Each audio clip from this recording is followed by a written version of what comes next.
The Joe Rogan Experience. There's always going to be something. Yep. You know what I mean? But to me, when hate is involved with it, I think that's where we should draw the line. But that's more of where I'm going is like how many people from us, like where it's just, you don't just kill random people jogging down the street, you know? Yeah. It's hard. It's hard to imagine that still goes on today, right? But then when you hear about your dad and that your dad went to college in a place where he couldn't eat at the same places as white people, you're like, what? On campus? On campus, yeah. On campus? In his lifetime. It's changing. It's getting better. Right? That doesn't exist today. And this is what I don't like. And some black people, I don't want to say just black people, but some black people, when they go, my dad hears this and he always gets mad about it. He goes, when some black people go, it's no better than it was way back in the day. But I goes, excuse me? You're 25 years old saying that? Right. I went through the shit. Right. It is a lot better. It's a lot better. I'm in my house.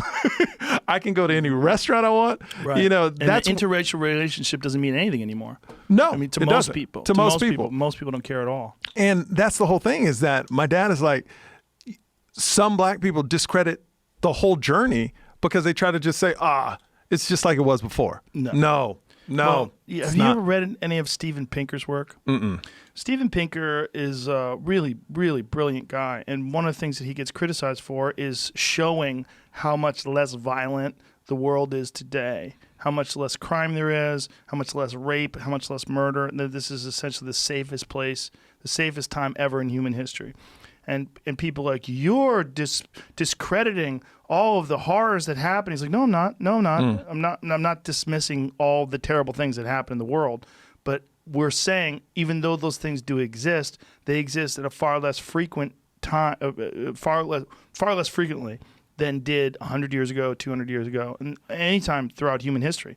There's a trend, and that trend is that society is getting safer, and people are getting nicer, and people are they're getting better. We're growing and learning. Well, I also think now, like I'm from my family, my dad's side, I'm the first person that dealt with, I would say I deal with racism, but not on the scale my dad dealt with it. And my dad didn't deal with it on the scale his father, my grandfather dealt with it. So it's kind of like, and I'm teaching my kids not to be that way. So I feel like these kids that are young growing up, they're going to be so much more sensitive towards other people than we were. For sure. Because we were still, I wouldn't say like in it, but we were in it, like in my household. You know what I mean? Like my dad, would tell me stories of what happened to him. And I was like, wow, you went through that. But I went to a school in Houston, Texas, where I stood out. My parents were the only mixed couple. I was the only mixed kid at our school. I believe, because it wasn't even a thing. Like people go, you look different. They're like, what? Kids would come up to me and go, what are you? And I was like, Mom, what am I? My dad was like, tell me you black and Asian, So it's what I was, but nobody on my block were interracial. It was either black couples or white couples.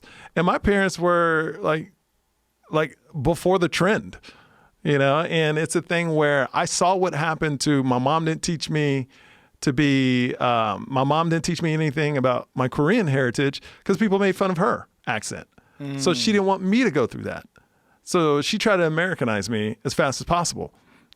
My dad, he's that I don't give a shit guy. He's like, there's ignorant people. I don't care. They can say what they want. His favorite word is the N-word. You know what I mean? So he loves to watch movies. My dad is so crazy. He loves to watch movies with the N-word in it because he says that's real. That's how it really was. I think that Leonardo DiCaprio movie with Samuel L. Jackson, The Band of Eight or something like that it was called. Hateful Eight. Hateful Eight. Yeah. Favorite movie. He goes, because that's how you use the N-word. Like they said it that normally. Like he loves the realness of that. So he's just crazy. Like he's 75. Well, he's gone through some shit. Yeah. It's a different world that he went through.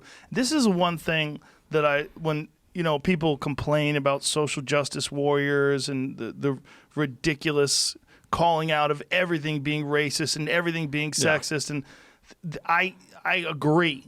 But the fact that is the trend that a lot of these young people are going in, it's too far in a lot of ways, but it'll all balance out. Like you got to have that sort of overwhelming left leaning ideology and then this overwhelming right leaning ideology for people to say, what is rational? Yeah. What's rational? But the trend seems to be in a positive way. Like it seems to all be going in a positive way. Like it seems to be like racism is way less tolerated amongst most of the people that are in the middle. Most of the people that aren't crazy and aren't overly sensitive. Like it seems like things are balancing out.